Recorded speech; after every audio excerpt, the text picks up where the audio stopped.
کاکانە سەرکۆ سلااوان لەبێت و ڕۆژێکی نوێتان باش دیارە ئەمڕۆ هاوشێوەی شەوی ڕابردوو و درێژکراوی شەوی ڕابردوو مەسیحیەکانی سلێمانی لە کڵێسا تایبەتەکانی خۆیان مەراسیمی ئاینی خۆیان کرد دیارە دوێنێ شەو لە دوای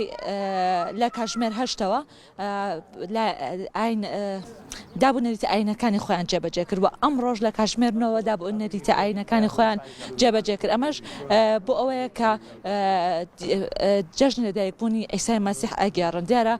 وەکو چۆن باستان کردێەوەش چۆن مسلمانان لە جەژنی ڕەمەزان و قوربانە شەوێک پێش جەژنەکە مامۆستایانی ئاینی لە ناو مزگەوتەکانە وتاری ئاینی پێشکەشەکان ڕێوڕسمە ئاینیەکان پێشکەشەکەن و ڕۆژی دواتریش نوێژی بەیانیمان هەیە و ڕێوڕسمە ئاینەکان پەیڕەوەکەن دواتریش جەژنە پیرۆزە لە یەکەکەن هاوشێوەی ئەوە مەسیحیەکانیش هەم دێنێ شەو ڕێوڕسمە ئاینەکانی تایبەت بە دینی مەسیحیان پەیڕەو کرد و ئەم ڕۆژ بە هەماشەوە و دوای تاوابوونی ڕێوڕسمە ئاینەکانی تایبەت بە خۆیان جەژنە پیرۆزیان لەیە کە جا من ئەمەوێت زانیاری زیاتر لەسەر دابوونەریتەکانی ئەم جەژنە لە مەسیحیەکان خۆیان بپرسم بۆی پێمان بڵێن ئەوان چۆن ئەم جەژنیان بەڕێیەکەن کە جەژنی لەدایکبوونی ئەیسای مەسیحە ئەچمە لای مامۆستا سەباح پەترۆس کە بەڕێزیانێکێک لە مەسیحیەکانی سلێمانی مامۆستاگیان سڵاو لێبێ یەک تۆز بێتە پێشەوە سپاس دەکەم مامۆستا ئەمڕۆ چۆن بوو دیسان نوێژتان کردەوە و ئایا تا چەند درێژکراوەی نوێژی شەوی ڕابردووتانە پێشەکی بەخاتنی کەناڵەکەتانەکەم پێشەکیش ئەم جەژنە پیرۆز بێ بە خوشک و بەلا مەسیحیەکان لە عێراق و لە جیهاندا پیرۆز بێ لە خوشک و بەلا موسڵمانەکان پیرۆز بێ لە هەموو کەلی کوردستان ئەم جەژنە بێ بەمای ئاشتی زیاتر پێکۆ ژیان زیاتر و خۆشی ئینشاءڵڵا طبعا خۆی لە دوای دوانزەی شەوەوە ئەبێ بە 25 مانگ ئیترەوە مەراسیمی جەژنی ئێمەیە لە زمانی سەدامە با بڵێن لە زمانی زووە کوردستانەوە ئارام نەبوو شەو بڕیمەوە کەنیسە ئەمە بکەین و لە دوای ساعت 12 بێ بە جەژن تێگە ئیتر بەڵام ئێستا لە سایی خوا بەزیابێ کە ئازادی و ئامان هەیە مەسیحەکانی خۆمان ئەوە چەند ساڵە لەوەتی با بڵێن پۆسی هین بوو ئازادی لە دوای لە شەوەیان بوو کەنیسە کە بوو بە 12 شەو ئیتر ئەبێ بە جەژنی میلاد یان نوێژی خۆیانەکەن و قەداسی خۆیانەکەن و جەژنە پیرۆزە لێکەکەن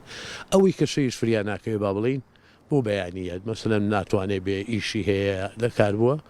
ئێستا بەیانەکەیە ئەم نوێژە کات و پیرۆزبایی لێکەکەین و گوێ لە نوێژی جەژنەکەین جۆن لەنامی مسلمانان نوێژی جەژنیانەیە بەیانیانە چن بۆ بزگەوت ئێمەش عینشتە مامۆستا سەبارەت بە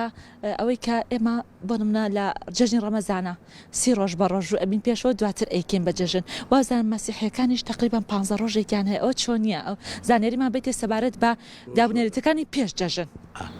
وڵی ئێمە ڕۆژەکەمان 15 ڕۆژ نییە با بزانیەوە 50 ڕۆژە 50 ڕۆژە زۆر خوشک و برای مسلمانەیە بەغەڵەت لە ڕۆژەکە دێگەیشتن با جەنابێت تێگەین مەرچەنا ڕۆژی ئێمە 50 ڕۆژە لە 12 شەوە تا 12 نیوەڕۆ ئەو خۆیتەوە ئەشکێ ئاو باشە کەشکانت نابێ گۆشت خۆی چۆری بخۆی ینی ماس ناخورێ ماس شیر ناخورێ تا ئێوارە میوە برنجێک لێنی خۆت تێرەکەی تا 50 ڕۆژ ئەو ڕۆژ ئەو شتانەی ناخورێ ئەو ڕۆژی ئێمە ئاوای بە خوشوبرایان هەیە تێگەڵی بە بەجێنەوە چیە بخۆن ناشکێ ناوانە لە 12 شەو تا 12 نیوە ڕۆژ بە وشکی دوایش کەشکانە تا ئەو 50 ڕۆژە نابێ ئەوەی کەلیمەی چەوری و گۆشتە بێتە سەر دەبێت مامۆستا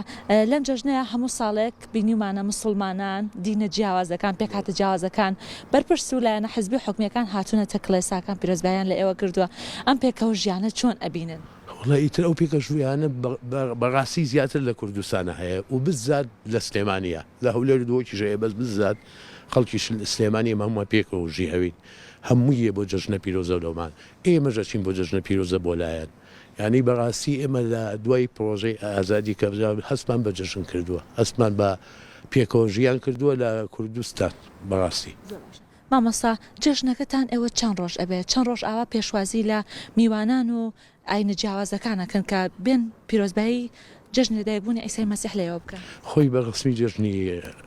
لەدایکبوونی حەزرەتی ئیسا 2 ڕۆژە 25 و 26 بەڵام ئێمە تا یەک هەر بە جەژنی دانین بەس ئەو 2 ڕۆژە استقبالی خەڵکەکەین و کە خەڵکی بۆ لامان بەس هەر تا چۆنڵتایەکێک ئێمە بە جەژنانی خاستن شەوی سەری ساڵ ئیترەوە جەژنی کرد زۆر خۆشە زۆر مامۆستا ئێوە بۆ خواردن چی لێنن کە بتانە جەژن بکەنەوە چی لێ ئەنێنا ئێمە قەیسی و فاسۆلیا و مریشک و گۆشت و ئەوانەیە لە یەکەم ڕۆژی جەژنمانە ئێوە وەکو مەسیحەکان ئەو دابوونەریتتان چۆنیە بۆ خۆی عینە نێوە وایە خواافریکا دایکم سعات چواری شەوەسا بە خەڵوز بەدار برنجی لێنا قالەکە بێ کڕینوتر